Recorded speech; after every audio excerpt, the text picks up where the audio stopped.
Bugün Bakıda Böyük Şor bulvarında külək uşaqların olduğu hava doldurulmuş atraksiyonu aşıraraq yola atıb. Ajans az qeyd edir ki, təbibdən APAya verilən məlumata görə Respublika Təcili və Təxirə Salınmaz Tibbi Yardım Mərkəzinə 27/4/2025-ci il tarixində saat 15:07-də Böyük Şor bulvarı ərazisindən uşaqların yıxılaraq xəsarət alması səbəbilə çağırış daxil olub.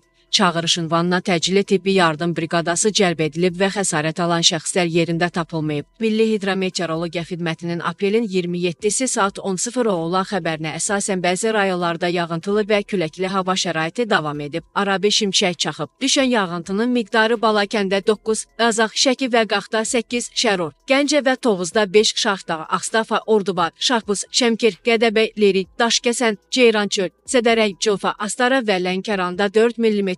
Bəzi yerlərdə qərb küləyi əsib. Küləyin maksimal sürəti arabir Cəbrayılda 20, Kəlbəcərdə 19, Naftalanda 18, Gədəbəy və Yardımlıda 16 metr/saniyədək güclənib. Havanın maksimal temperaturu Bakıda və Abşeron yarımadasında 24, Naxçıvanda 26, Aran rayonlarında 30, dağlıq rayonlarda isə 20 dərəcəyə də isti qeydə alınıb.